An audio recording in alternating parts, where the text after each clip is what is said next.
mungkin pada sesi yang sekarang akan lebih membahas mengenai apa itu LPRA, kenapa kita memilih LPRA, dan apa sebenarnya LPRA itu bagi serikat-serikat tani, baik untuk PPJ, untuk kelompok tani Panglima Berambai, untuk kawan-kawan Batanghari, STT, bla bla bla dan yang lain. Ini udah komplit semua, Pak Korwil? Kamera ada di situ.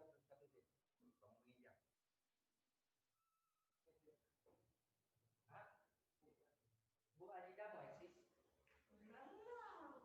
Ya sudah. Abang gabung sekali. Lanjut. Oke. Sudah semua hadir. Ini coba saya izin ya,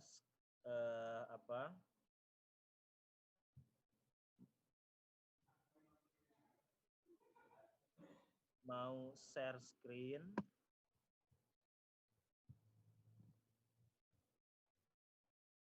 Mengenai apa itu LPRA. Sebentar, saya buka dulu filenya.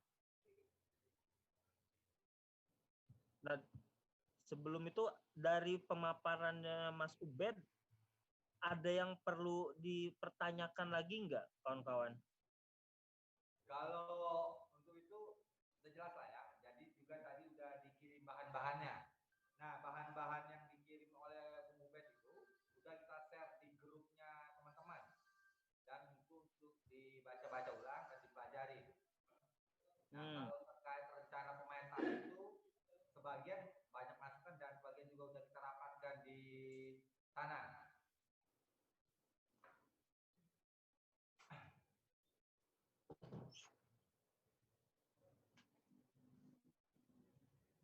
Oke, ini saya share ya. Sedikit aja sebagai pengantar, pengenalan ya ke kawan-kawan di kelompok tani Panglima Berambai. Kalau dengan Pak Samsudin mungkin udah pernah ketemu ya, tapi dengan kawan-kawan yang lainnya kan belum.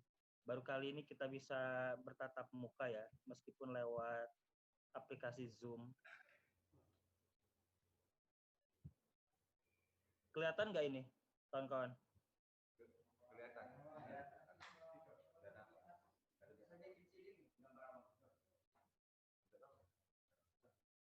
Oke, nah ini apa itu LPRA? Ya, kita mulai dari situ. Kelihatan nggak, Bung Dodi?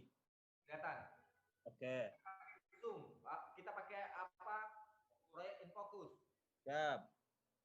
Apa itu LPRA? LPRA itu adalah satu metode atau cara strategis petani untuk mengkritisi pelaksanaan reforma agraria pemerintah. Itu simpelnya ya. Mengapa kita atau petani dalam hal ini kelompok tani Panglima Berambai perlu mengkonsolidasikan lokasi prioritas reforma agrarianya?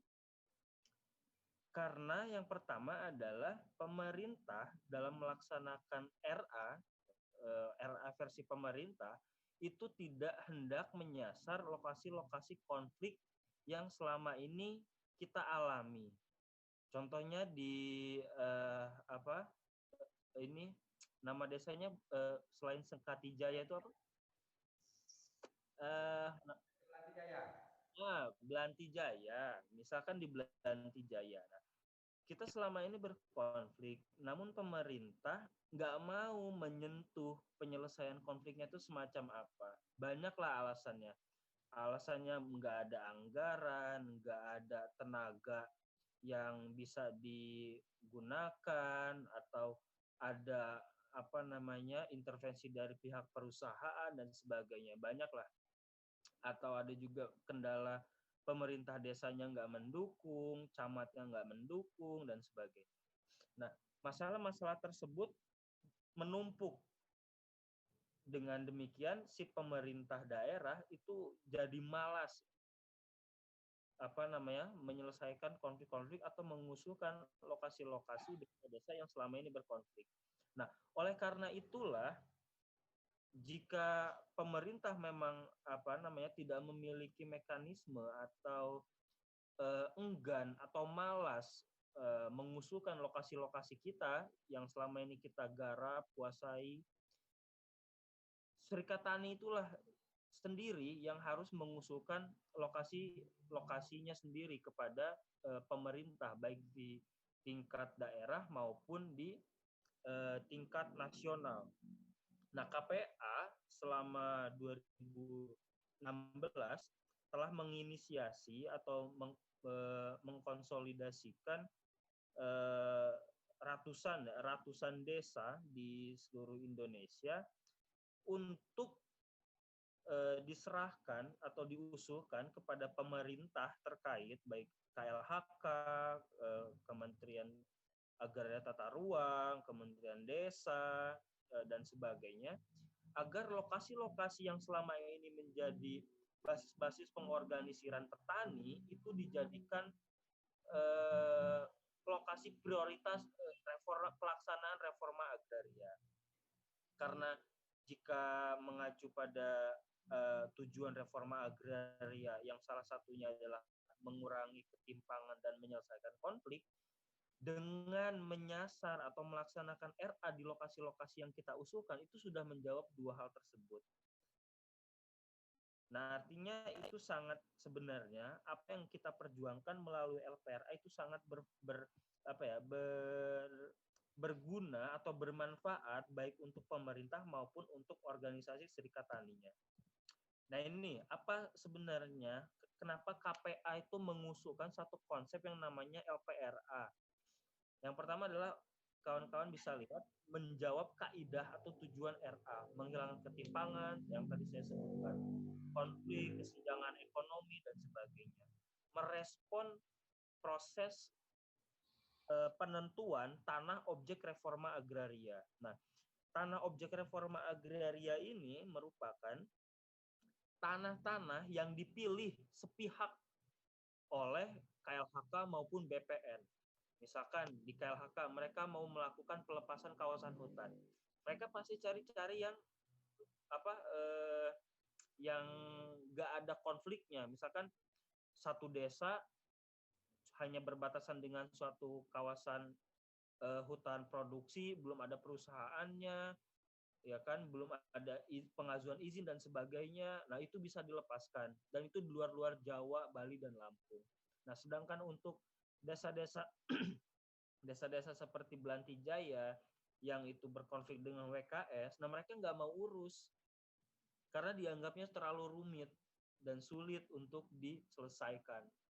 Begitu juga dengan BPN, mereka dalam menentukan tanah-tanah reforma agraria juga melihat dari kacamata mana yang lebih mudah terlebih dahulu. Jika yang mudah itu sertifikasi, ya mereka akan melakukan sertifikasi dan itu pun bukan di lokasi-lokasi konflik. Nah, seperti itu. Nah, kebijakan sepihak yang seperti itulah yang kita kritisi melalui konsep advokasi lokasi prioritas reforma agraria atau LPRA. Kemudian tujuan berikutnya juga adalah meminimalisir ketidaktepatan subjek objek, baik untuk persiapan redistribusi tanahnya maupun pasca redistribusi tanahnya. Kemudian tujuan yang berikutnya juga memperkuat organisasi rakyat. Nah, LPRA ini, kawan-kawan sekalian, bukan hanya sekedar bagaimana Yasir atau Bung Dodi mengumpulkan data, atau bagaimana nanti ke depan kawan-kawan kelompok tani Panglima Berambai melakukan pemetaan. Prosesnya nggak sesempit itu. Tapi LPRA ini merupakan satu alat konsolidasi, alat untuk mengukur kekuatan si serikat taninya. Mengapa?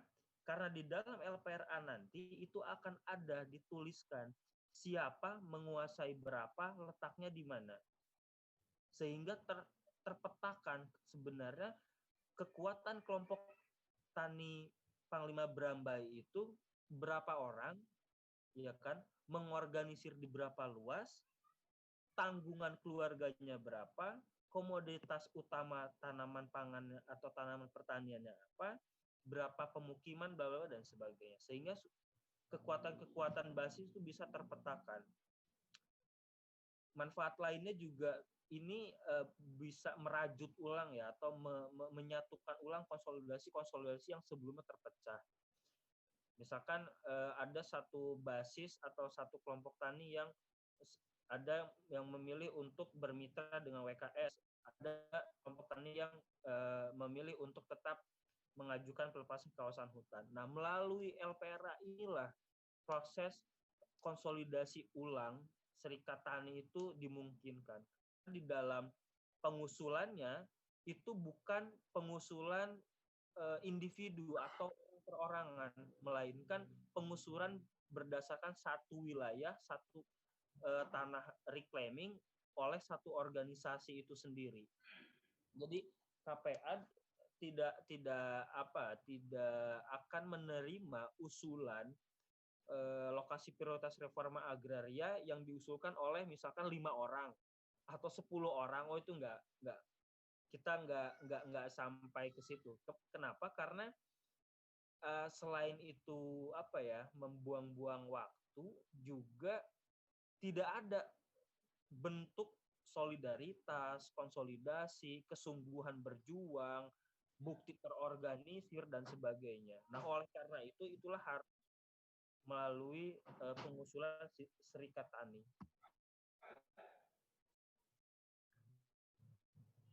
Ini berikutnya juga syarat.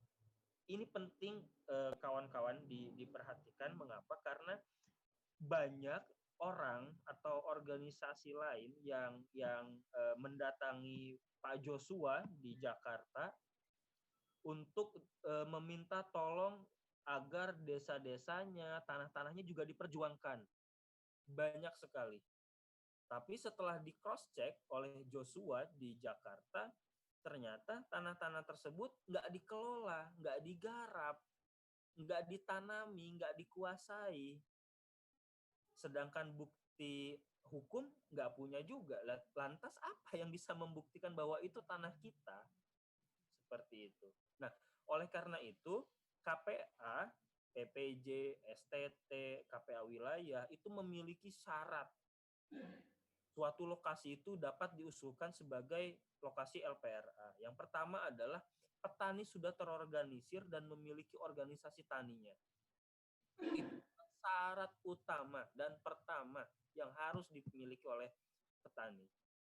Yang kedua adalah tanahnya sudah dikuasai, sudah ditanami, sudah digarap, ya kan, sudah berproduksi, sudah ada tata gunanya, misalkan ini untuk pemukiman, ini untuk tanaman pangan, ini untuk irigasi, ini untuk jalan dan sebagainya. Artinya dari kedua komponen tersebut kita bisa membuktikan kepada pemerintah bahwa kita ini bukan perambah hutan, kita ini bukan petani yang babat hutan terus dapat tanah dijual. Oh, bukan. Kita ini memang masyarakat desa sebagai petani yang memang memuliakan tanah.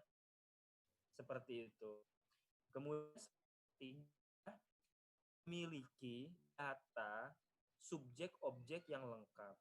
Subjeknya siapa? Ya petani yang menggarap. Bagaimana dengan petani yang tidak menggarap? Oh, itu tidak bisa dimasukkan. Ya kan? Nah, ada juga objek yang lengkap. Objeknya itu lengkap itu dalam artian di mana lokasinya, batasnya mana saja, ya kan, ditanami apa dan sebagainya. Yang keempat, ini sebenarnya syarat penambah lah ya, nggak dilengkapi juga nggak apa-apa. Tapi kalau ada, itu lebih baik. Ada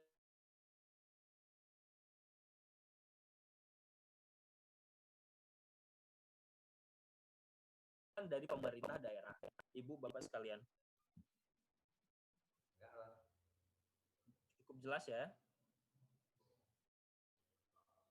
Nah, ini ke tahap berikutnya. Kenapa ini juga penting supaya memudahkan kawan-kawan untuk memahami sebenarnya bagaimana pembagian peran dari kelompok tani atau organisasi tingkat lokal di basis atau di serikat tani, bagaimana cara memproses atau melakukan satu jalur advokasi LPRA. Yang pertama yang di kolom berwarna coklat atau oranye ini, konsolidasi petani itu merupakan tahap awal penyusunan atau pengkonsolidasian LPRA. Di dalam proses konsolidasi tersebut, ada tahapan yang pertama adalah identifikasi luas dan jumlah kepemilikan tanah keluarga petani ataupun petani penggarap. Ini penting untuk sebelum sebagai kita memiliki data awal untuk di cross check dengan hasil pemetaan yang tadi disampaikan oleh Mas Ubed. Yang tahapan kedua adalah melakukan tata kuasa, ya kan? Nah, melakukan tata kuasa ini tadi yang disampaikan Mas Ubed, kalau pemetaannya itu gampang sekali. Kita kirimkan GPS-nya, kita minta Irman dan Yasir untuk memetakannya, itu selesai. Tapi apakah si petaninya itu komitmen untuk ditata kuasanya? Yang kelebihan dipotong mau apa enggak? Yang kekurangan bakal kita tambah, bersedia apa enggak? Nyari tanahnya di mana? Ya kan? Nah, ini perlu adanya penyepakatan atau musyawarah di tingkat organisasi untuk mencari solusi perihal penataan tersebut. Misalkan ada satu penggarap dia punya empat tanah misalkan, dan itu lokasinya terpencar di 4 titik. Nah, organisasi itu harus mengatur si 4 tanah tersebut dijadikan satu. Itu yang namanya konsolidasi tanah. Nah, itu kan harus geser patok, ya kan, geser tempat dan sebagainya. Itu harus dimusyawarahkan. Nah, bagaimana kesiapan si serikat tani dalam proses tata kuasa ini, itu yang harus sebelum melompat kepada tahapan bagaimana kita mengadvokasi, bagaimana kita melengkapi data, itu jauh sebelum itu. Serikat tani harus mampu mengatur atau menyepakati bagaimana mekanisme penertiban tersebut. Kalau misalkan ditemukan ada nanti ya hasil pendataan dan pemetaan, ditemukan ada petani yang itu tanahnya terlalu luas dari ambang batas yang sudah ditentukan, itu akan kami tertibkan. Nah, bagaimana respon dari kawan-kawan? Nah, itulah yang harus dimusyawarahkan. Harus ada mekanisme pengambilan keputusan bersama, seperti agar tidak terjadi perpecahan. Misalkan, saya nggak mau diatur-atur sama Dodi atau sama si Yasir. Terserahlah katanya. Saya nggak maulah kalau kayak gini caranya. Ngapain tanah-tanah saya 20 hektar misalkan. Masa setelah didata bakal diputus jadi 5 hektar. Saya nggak terima, saya nggak mau misalkan gabung lagi di perjuangan ini. Ya itulah yang akan terjadi di kemudian hari, dan itu harus dicari solusinya oleh kawan-kawan. Itu gambarannya ya, tahapan yang kedua. Tahapan yang ketiga adalah menentukan calon penerima redis. Mengapa ini juga penting? Karena misalkan 6 bulan atau 1 tahun ke depan ternyata SK-SK koperasi itu dicabut oleh KLHK. Kemudian tanahnya yang udah APL itu akan dirediskan atau diberikan kepada petani. Nah, proses di situ itu sangat rentan disusupi oleh mafia-mafia tanah. Atau tadi Pak Samsudin bilang ada rampok-rampok semacam itulah ya. Nah, saat proses persiapan redistribusi tanah itu akan banyak orang, banyak pihak yang itu menyusupkan data-datanya. Misalkan Pemdes, pemerintah desa melalui kadesnya nitip nama, camat nitip nama, polisi nitip nama, TNI nitip nama, WKS nggak menutup kemungkinan, pasti mereka nitip nama juga. Nah, bagaimana cara kelompok tani itu memfilter atau menyaring mana data-data yang benar dan mana data-data yang fiktif. Nah, itulah proses-proses menentukan calon penerima si tanahnya itu. Serikat Tani harus memiliki satu database atau satu rekapan data petani yang itu tidak boleh berubah. Dan itu disepakati oleh organisasi. Misalkan jumlah penggarapnya yang sudah disepakati adalah 100. Ya kan? Nah, 100 itulah yang diperjuangkan. Kalau tiba-tiba nanti ternyata BPN loh kok jadi 150, nah artinya kan 50-nya itu bukan organisasi kita dong, bukan anggota kita dong. Nah, itulah yang harus dikeluarkan. Itu tahapan ketiga. Tahapan berikutnya adalah memastikan adanya proses pengamanan si tanahnya itu. Misalkan gini, setelah dapat tanah, ya kelompok tani Panglima Berambai mau dijual apa enggak, ya kan?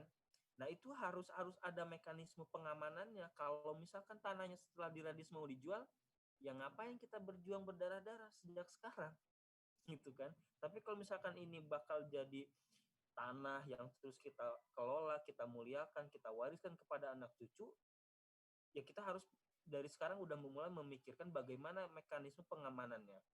Kalau misalkan ada terpaksa anggota yang harus banget menjual, itu harus organisasi tani itu harus punya punya wadahnya untuk menampungnya seperti apa. Ditalangi dulu kah kebutuhan si petani tersebut atau bagaimana? Atau ada koperasi kah yang itu bisa memberikan pinjaman kepada si petani agar si petani tidak menjual tanahnya ke pihak lain, seperti itu. Kemudian juga proses berikutnya adalah mengumpulkan bukti penguat klaim hak atas tanah kita. Ini penting sebagai bekal untuk melakukan proses-proses advokasi. Seperti di kelompok Tani Panglima Berambai kan sudah ada surat-surat yang memutuskan bahwa itu area penggunaan lain, misalkan contohnya. Nah, itulah sebenarnya dokumen-dokumen yang sangat penting untuk dimiliki dan diarsipkan sebaik mungkin oleh Serikat Tani. Mengapa saya tekankan? Karena banyak ditemukan di lokasi-lokasi lain yang itu mekanisme atau cara mengabsirkan surat-surat itu berantakan. Dari hal sesederhana itu dapat menghambat proses advokasinya. Saat kita mau audiensi misalkan dengan Dishub, ada satu surat nggak kebawa, nggak jadi kan diselesaikan konfliknya, hanya terselip satu surat misalkan. Nah, itu pekerjaan lain ya yang di dalam LPRA. Kemudian, nah ini tadi yang terakhir mungkin yang telah dijelaskan oleh Mas Ubed di awal ya, melakukan pemetaan partisipatif. Saya tidak akan menjelaskan ulang bagaimana pemetaan partisipatif itu, namun memang ini harus dilakukan secara swadaya oleh Serikat Tani dan memang harus dilakukan secara bersama-sama. Mengapa harus swadaya? Karena supaya si petaninya itu memiliki yang tinggi terhadap perjuangan ini. Nah, saya beri contoh begini, misalkan Bung Yasir misalkan ya, anak saudagar, terus dia mau biayai atau mau bantu semua kebutuhan proses pemetaan partisipatif atau pendataan LPRA. Nah, karena ini dibayari orang atau dibantu orang, artinya kan banyak petani yang merasa ya ya kalau dikerjakan ya untung kita, kalau nggak dikerjakan ya kita juga nggak rugi gitu kan, toh kita nggak keluar apapun gitu kan. Nah, jangan sampai kejadian tersebut terjadi di Belanti Jaya, karena kalau misalkan memang petaninya itu sejak awal tidak memiliki rasa kepedulian, tidak memiliki rasa memiliki si barang atau si data tersebut, ya susah kita akan beranjak ke proses advokasi berikutnya, karena akan si kelompok tani tersebut akan mudah goyah, akan mudah dipecah belah oleh si perusahaan. Nah, oleh karena itu penting bagaimana diwujudkan, bukan direncanakan ya, diwujudkan si swadayanya itu, si gotong royongnya itu harus memang benar-benar dilakukan untuk mengikat kepemilikan perjuangan ini ke depan.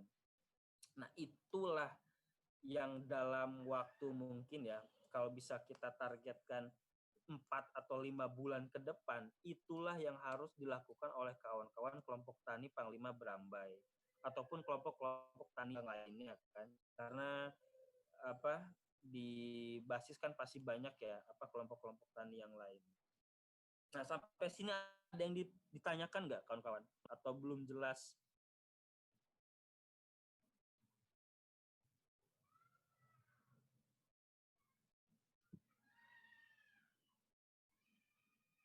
Masih di mute, Dod. Nggak kedengeran, masih di mute.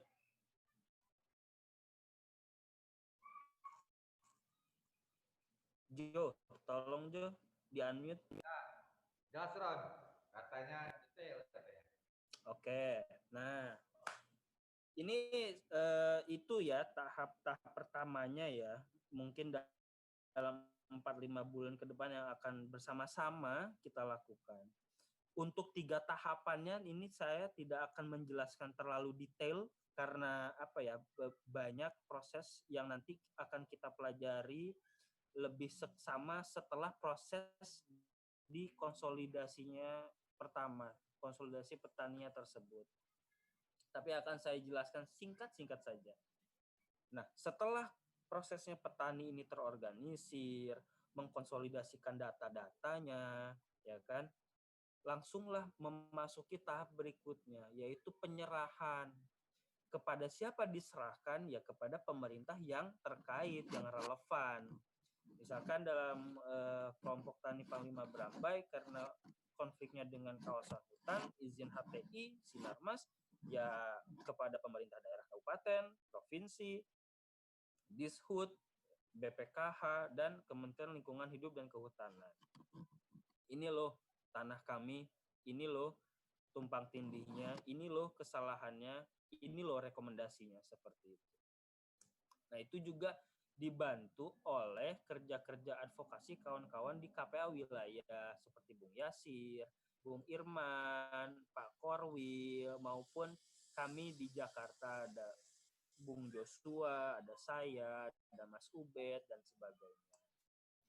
Nah, setelah proses di provinsi, masuk ke nasional. Di tingkat nasional, ini advokasinya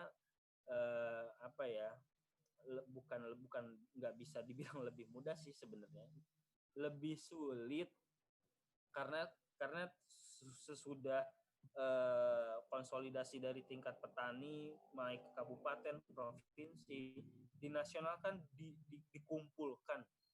Misalkan yang dengan HTI ada berapa juta hektar misalkan. Nah, inilah yang langsung kita negosiasikan kepada KLHK dan sebagainya. Nah, di tahap terakhir itu ada verifikasi dan validasi bersama di tingkat lapangan dengan pemerintah-pemerintah daerah.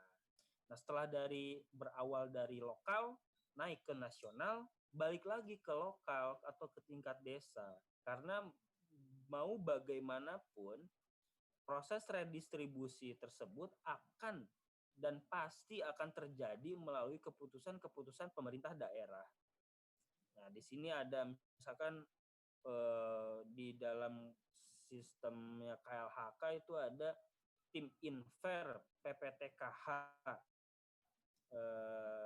penyelesaian penguasaan tanah di dalam kawasan hutan. Nah, di Tebo Pak Dodi itu pernah melakukan dan mengawal ya proses Inver. Meskipun hasilnya kita belum bisa lihat ya seberapa jauh usulan kita diakomodasi. Tapi itulah proses-proses yang harus dilewati secara bersama-sama.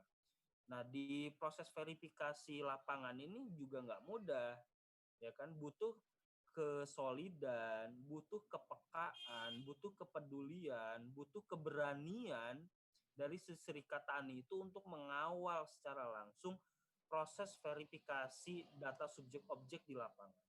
Kalau kita kalah di proses ini, ya, di proses verifikasi ini kita kalah, atau kita nggak berani untuk mengawalnya, maka 3 proses dan ratusan tahapan di belakang kita itu akan sia-sia.